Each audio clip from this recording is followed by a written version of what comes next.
আমরা এই ভিডিওতে এই ধরনের একটি ড্রিল মেশিন তৈরি করব, অর্থাৎ মিনি সাইজের কিউট একটা ড্রিল মেশিন আমরা তৈরি করা শিখব। তবে আমাদের এই ড্রিল মেশিনে বেশ কয়েকটা ফিচার রয়েছে। এখানে একটা পুশ বাটন সুইচ রয়েছে, এই সাহায্যে হচ্ছে আমরা ড্রিল মেশিনটাকে অন অফ করতে পারবো, এবং এই পাশে আরো একটা সুইচ রয়েছে, এই সাহায্যে আমরা এই ড্রিলের যে বিটটা আছে, এর যে রোটেশন, এটাকে আমরা ফরওয়ার্ড এবং রিভার্সে ঘোরাতে পারবো। এবং আমাদের এই ড্রিল মেশিনটি হচ্ছে রিচার্জেবল, সো আমরা টাইপ সি এর মাধ্যমে হচ্ছে এটাকে চার্জ করে দেন ব্যবহার করতে পারবো। সো আপনারা বুঝতেই পারছেন আমাদের এই ড্রিল মেশিনটি হচ্ছে পোর্টেবল, অর্থাৎ রিচার্জেবল এবং ওয়্যারলেস ভাবে আপনি ব্যবহার করতে পারবেন। এতে করে আপনি হাতে করে যে কোনো জায়গায় ক্যারি করতে পারছেন এবং যে কোনো সময় ব্যবহার করতে পারছেন। এবং আমাদের এই ড্রিল মেশিনটি তৈরির মূল উদ্দেশ্য হচ্ছে, যারা কিনা পিসিবি বোর্ড তৈরি করে থাকেন, পিসিবি বোর্ডে কিন্তু আপনার ছোট ছোট হোল করতে হয়, সেই ক্ষেত্রে আপনি এই ধরনের ড্রিল মেশিন আপনার অনেক বেশি হেল্পফুল হবে। সো ভিডিওটি শুরু করার পূর্বে আপনাদেরকে একটা লাইকের এম দিব। আপনাদেরকে বলবো এই ভিডিওতে আপনারা 500টি লাইক পূর্বের মতো পূরণ করে দিবেন। আমি কিন্তু সব ভিডিওতে চাই না, কিছু কিছু ভিডিও স্পেশাল হয়, বিশেষ করে ডিআইওয়াই ভিডিওগুলো করতে অনেক বেশি কষ্ট হয়, তার জন্য আমি ডিআইওয়াই ভিডিওগুলোতেই বলে থাকি এবং আপনাদেরকে লাইকের এমটা দেই। অন্যান্য ভিডিওতে কিন্তু লাইকের এম দেওয়া হয় না। সো আশা করি আপনারা প্রত্যেকেই ভিডিওতে লাইক দিয়ে দিবেন, এতে করে খুব সহজেই 500টি লাইক হয়ে যাবে। সো আর কথা না বাড়িয়ে চলুন ভিডিওটি শুরু করা যাক।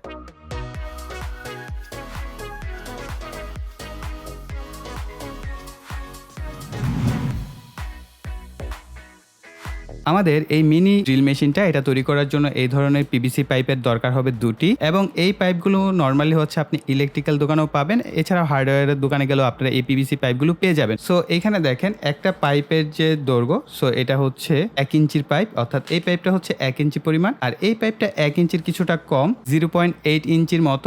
এটা হচ্ছে আমাদের মূল বডি স্ট্রাকচার। এটার মেজারমেন্ট আমি বলে দিচ্ছি, এটা 6 ইঞ্চির কিছুটা কম নিয়েছি, তবে চেষ্টা করবেন আপনারা 6 ইঞ্চি নেয়ার, কেননা এখানে একেবারে টাইট ফিট হয়ে যাবে, কিছুটা অংশ বাড়তি থাকলে বেটার হয়, এতে করে আপনার যে ভিতরের দিকে প্লেসমেন্টগুলো করতে সুবিধা হবে। 1 ইঞ্চির পাইপটাকে কেটে আমি কিছুটা তাপ দিয়ে হচ্ছে এটার মাপ অনুযায়ী সেট করেছি, এই যে সামনের দিকে। তো এই বরাবর হচ্ছে এটা এইভাবে অ্যাডজাস্ট হয়ে যাবে। আসলে এটা কম্পালসারি না, এটা আপনি যদি চান একটা স্টাইলিশ লুক দিতে, তার জন্য এটা দিতে পারেন, অর্থাৎ আমি এটা একটা ডিজাইন পারপাস হচ্ছে এটাকে অ্যাড করেছি এবং এটাকে হচ্ছে স্প্রে রং দিয়ে সাদা করে নিয়েছি। তো আপনারা চাইলে এটাকে ব্যবহার না করলেও পারেন। আর এখানে যে কাটাটা দেখতে পাচ্ছেন, এটা হচ্ছে এই ধরনের একটা সুইচের মাপ নিয়ে কাটা হয়েছে। এই সুইচ নিয়ে আরো ডিটেলস বলছি। গোল সার্কেলটা এটা হচ্ছে একটা পুশ বাটন সুইচের মাপ নিয়ে কাটা হয়েছে। কিভাবে এগুলোকে কাটা হয় সেটার উপর একটা সেপারেট ভিডিও আছে, চাইলে আপনারা সেই ভিডিওটা দেখে নিতে পারেন। এবং এই ধরনের ইন্টিগ্রেটেড ব্লেড দিয়ে মূলত ধীরে ধীরে এগুলোকে কাট করতে হয়, তো আমি এভাবেই কেটে নিয়েছি। পরে এবং নিচে এই দুই পাশের সাপোর্টের জন্য দুইটা আপনি এভাবে কাটা হয়েছে, এবং এখানেও দেখতে পাচ্ছেন দুইটা হোল রয়েছে। এই হোলটা মূলত হচ্ছে আমাদের ডিসি সকেট এখানে কানেক্ট করার জন্য। আপনারা চাইলে ডিসি সকেট যদি কানেক্ট করতে না চান, তাহলে এই ধরনের কানেক্টর পাওয়া যায় মাইক্রো ইউএসবি, তাহলে হচ্ছে আপনার স্মার্টফোনে যে চার্জার আছে সেটা দিয়ে হচ্ছে আপনি এটার যে ব্যাটারিটাকে সেটাকে চার্জ করে নিতে পারবেন। আর এই যে অংশটা দেখতে পাচ্ছেন, এটা মূলত আমাদের এই 180 ডিসি মোটরের মাপ নিয়ে কাটা হয়েছে। এই যে এটার যে হোলটা আছে, এই হোল অনুযায়ী হচ্ছে ছোট্ট একটা হোল করে নিয়েছি। 180 ডিসি মোটরে কিন্তু আমরা দুই প্রান্তে দুইটা তারকে সোল্ডার করে নিয়েছি, একটা লাল তার আর একটি কালো তার। এরপর হচ্ছে আমরা বলেছিলাম এই ধরনের আরেকটা পিভিসি পাইপ দেখিয়েছিলাম কালো, সেটার একটা অংশ কেটে নিয়েছি। কাটার পর এটাকে মাঝামাঝি আমরা এইভাবে কেটেছি। কাটার কারণ হচ্ছে আমাদের এটার মধ্যে আমাদের যে 180 ডিসি মোটরটা সেটা সুন্দর মতো এইভাবে সেট আপ হয়ে যাবে। এখন আমাদের এই 180 মোটরের যে লাল তারটা আছে, এটাকে হচ্ছে আমাদের এই মেইন বডির যে গোল হোলটা আছে বা সার্কেলটা আছে, এটার মধ্য দিয়ে আমাদের বের করে নিতে হবে। কালো যে তারটা থাকবে এটা বরাবর আমাদের সামনের দিকে চলে যাবে। এরপর আমরা এটাকে ভিতরের দিকে এভাবে সেট আপ করে নিব। এখানে একটু প্রেসার দরকার হবে। ওকে, এখন খুব ধীরে সুস্থে এটাকে চাপ দিয়ে ভিতরের দিকে ঢুকাতে হবে। এখন হচ্ছে আমরা ভিতরের দিকে একটু সুপার গ্লু লাগিয়ে নিব, যাতে শক্তভাবে লেগে থাকে। এরপর হচ্ছে আমরা এইখানে গ্যাপ জায়গাগুলোতে একটু গ্লু দিয়ে নিব, যাতে করে আরো শক্তভাবে লেগে থাকে, কোনো ভাইব্রেশন না হয় সেই কারণে। এরপর আমরা এই উপরের অংশটাকে লাগিয়ে দিব।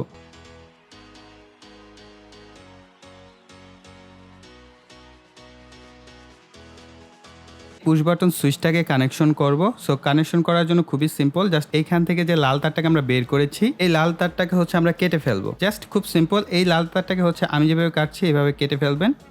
কাটার পর এই দুইটা তারকে হচ্ছে এই সুইচের দুই প্রান্তে সোল্ডার করে দিবেন। সো সোল্ডারিং কাজ হয়ে গেছে। এখন আমরা লাল তারটাকে বের করে ফেলবো। এরপর পুশ বাটন সুইচটাকে হচ্ছে আমরা ভিতরের দিকে ধীরে ধীরে সেট আপ করে নিব। পুশ বাটন সুইচ কিন্তু খুব সুন্দর মতো সেট আপ হয়ে গেছে। এই যে এই দুইটা তার, এই দুইটা তারকে হচ্ছে আমরা এই দিক দিয়ে বের করে নিব। একটু ভালো করে দেখেন, এই সুইচে কিন্তু টোটাল 6টা টার্মিনাল আছে, এবং এটা হচ্ছে 3টা স্টেপ থাকে, মাঝের স্টেপ, উপরে, আবার মাঝে, আবার নিচে। এই ধরনের সুইচ ব্যবহার করবেন। আমি চেষ্টা করব এই সুইচটার বাইলিং ভিডিও ডিসক্রিপশন বক্সে দিয়ে দেওয়ার। এই সুইচটাকে হচ্ছে জাস্ট এখানে ক্লিপ করে নিচ্ছি। সো আমি যেভাবে তারটাকে সোল্ডার করছি এখানে একটু খেয়াল রাখবেন। সো আমরা একেবারে প্রথম দিকের একটা প্রান্তের সাথে সোল্ডার করেছি, এরপর আবার একদম শেষের দিকে কিন্তু ক্রস করে, অর্থাৎ এটার 1 নম্বরে হলে এই পাশের হচ্ছে আমাদের এই পাশেরটা নিতে হবে। তো আপনারা দেখতে পাচ্ছেন এটা যে পাশে আছে এটার বিপরীত পাশে হচ্ছে আমরা এই তারটাকে আবার সোল্ডার করে নিব। তো এখন আমরা হচ্ছে এর বিপরীত পাশের যে প্রান্তটা আছে সেটার সাথে সোল্ডার করে নিচ্ছি। একইভাবে আমরা এটাকেও ক্রস করে নিব। তো এখানে একটু আপনারা ভালো করে খেয়াল করেন, আমরা কিন্তু এক্সের মতো করে সোল্ডার করে নিয়েছি। এরপর এখানে মাঝের যে দুইটা প্রান্ত আছে এই দুই প্রান্তে একটা লাল এবং একটা কালো তারকে আমরা সোল্ডার করে নিব। আমাদের এই সুইচের যে কোনো প্রান্ত থেকে নিতে পারেন, এইখানে যে কোনো দুই প্রান্ত অথবা এই পাশের যে কোনো দুই প্রান্ত থেকে হচ্ছে আমরা এই যে আমাদের এটার ভিতর থেকে যে দুইটা তার বের হয়েছে এই দুইটা তারকে আমরা এই দুই প্রান্তে সোল্ডার করে দিব। এই তার দুইটাকে হচ্ছে এই দিক দিয়ে বের করে দিব। আমরা এখন এটার সাথে হচ্ছে এই যে দুইটা তার, এই দুইটা তারকে হচ্ছে আমরা সোল্ডার করে নিব। পজিটিভের সাথে হচ্ছে লাল তারটাকে সোল্ডার করব আর নেগেটিভের সাথে কালো তারটাকে সোল্ডার করে নিব। ওকে, পজিটিভ আছে এখান থেকে একটা লাল তার এবং নেগেটিভ থেকে একটা কালো তারকে বের করব, মূলত আমাদের এই ব্যাটারির যে চার্জিং প্রক্রিয়া সেটার জন্য। আমরা ব্যাটারিগুলোর যে দুইটা প্রান্ত আছে যাতে করে শর্ট সার্কিট না হয় এই জায়গাটা একটু খেয়াল রাখবেন। এই জায়গায় চাইলে আপনারা কস্টেপও ব্যবহার করতে পারেন, কস্টেপ হচ্ছে আরো বেটার পারফর্ম করবে। তো আমরা এখন হচ্ছে এটাকে ভিতরের দিকে সেট আপ করে নিব।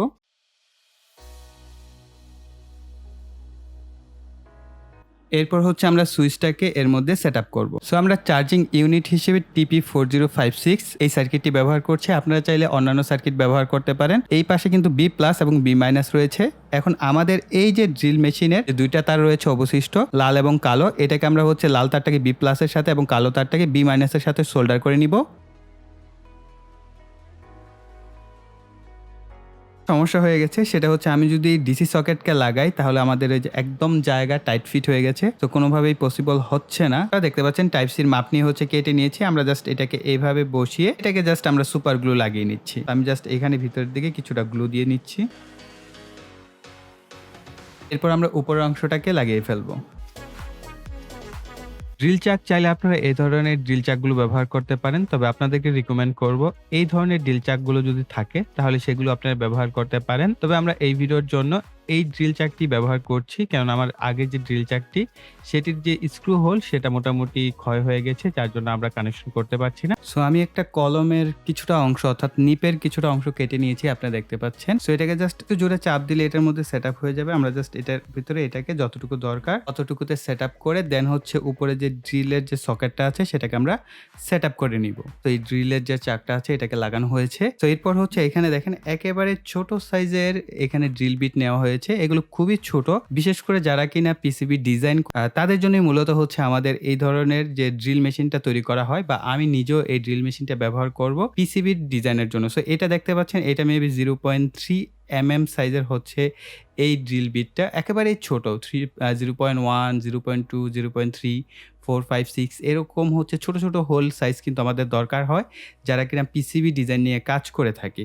সো তাদের জন্যই মূলত আমাদের এই জিনিসটা ডিজাইন করা। তাছাড়া একেবারে ছোট ছোট কাজ করার জন্য তো এখানে দেখতে পাচ্ছেন এই যে ড্রিলের সকেট একেবারে ছোট সাইজের, এটার মধ্যে হচ্ছে এইভাবে আমরা সেট আপ করবো। করার পর এটার মধ্যে আমরা এইভাবে হচ্ছে আমরা বসানোর পর উপরের যে সকেটটা আছে আমরা এটাকে লাগিয়ে ফেলবো। আমরা প্রথমে হচ্ছে একটা ভ্যারোবোর্ডে ট্রাই করবো। এখন আমরা এখান থেকে ট্রাই করে দেখি যে এটাকে আসলে আমরা হোল্ড করতে পারছি কিনা। একদম অনায়াসে হোল হয়ে যাচ্ছে। আবার অন করি, পিসিবির যে ক্ল্যাডবোর্ড থাকে এটাকে আমরা অনায়াসে এখানে হোল করতে পারবো। এই যে দেখেন হোল হয়ে যাচ্ছে, এদিকে ঘুরুক সেই পাশে হোল হচ্ছে। এই যে দেখতে পাচ্ছেন কত ফাস্ট সুন্দরভাবে হোল হয়ে যাচ্ছে। যেহেতু এখানে পূর্বে থেকে হোল ছিল, আমরা এক কাজ করি, যেই প্রান্তে হোল নাই এই জায়গাটা একটু টেস্ট করে দেখি এইখানে আমরা করতে পারি কিনা। সো আমরা একটু সাপোর্টের দরকার আছে, আমরা এখানে রেখে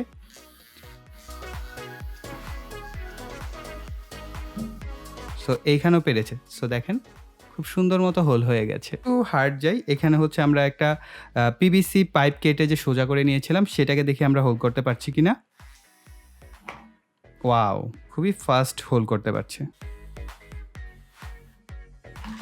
এই যে একবারে হয়ে গেছে। সো আবার দেখাচ্ছি, সো এই যে দেখেন হোলগুলো খুব চমৎকারভাবে এবং খুব ফাস্টলি কাজ করছে। এখন আমরা আরেকটু শক্তপোক্ত কিছু পাওয়া যায় কিনা সেখানে ট্রাই করে দেখি। সো এটা হচ্ছে 18650 ব্যাটারি প্যাকের, অর্থাৎ প্লাস্টিক কিন্তু মোটামুটি বেশ শক্তই হয়। আমরা প্লাস্টিকে ট্রাই করে দেখি এটা হোল হয় কিনা। ওয়াও, এই পাশটা মনে হয় একটু মোটা, সো আমরা মোটা পাশটা একটু ট্রাই করে দেখি।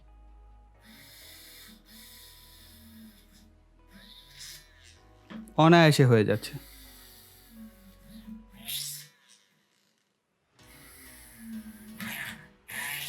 তো আরেকটা বিষয় মাথায় রাখবেন, ড্রিল বিট যত মোটা হবে এটা কিন্তু তত বেশি প্রেশারের প্রয়োজন হবে, তখন কিন্তু এত চমৎকারভাবে হবে না, তখন ড্রিল করতে কিন্তু একটু সমস্যা হবে। সো এই কারণে চেষ্টা করবেন যত চিকন আছে, সো নর্মালি যারা পিসিবি ডিজাইন করেন 0.1 2 3 4 5 বা 0.5 পর্যন্ত অনেক বেশি মোটা, সো এই ধরনের কিন্তু ড্রিল বিটগুলো সাধারণত ব্যবহার করা হয়, সেগুলো আপনারা অনায়াসে এই ড্রিল মেশিনটা দিয়ে করতে পারেন। আর অনেকে বলতে পারেন ভাই এখানে সুইচ কেন ব্যবহার করলেন না? সো সুইচ থেকে আমার কাছে মনে হয় পুশ বাটন সুইচটা কনভিনিয়েন্ট যদি পিসিবি ডিজাইন করে থাকেন, কেননা যতটুকু দরকার অতটুকু হওয়ার পরে আমরা এটা অনেক ক্ষেত্রে প্রেশারটা একটু বেশি মনে হলে আমরা ছেড়ে দিতে পারছি, কিন্তু আপনি যদি সুইচ হয় সেই ক্ষেত্রে কিন্তু ওই প্রেশারটা ছাড়তে পারছেন না, এতে করে আপনার যে ড্রিলের বিটটা সেটা কিন্তু ভেঙে যাবে, এতে করে আপনার হাতের যে সেন্সিভিটি সেটা কিন্তু আপনি বুঝতে পারছেন না। সো এখন আমাদের পুরো ভিডিও শেষ পর্যায়ে চলে আসছে, তো আমরা একটা জিনিস কানেকশন করতে ভুলে গেছি, আমরা কিন্তু এটার মধ্যে এই ধরনের একটা কাভার তৈরি করেছিলাম, আমরা কাভারটাকে লাগিয়ে নেই।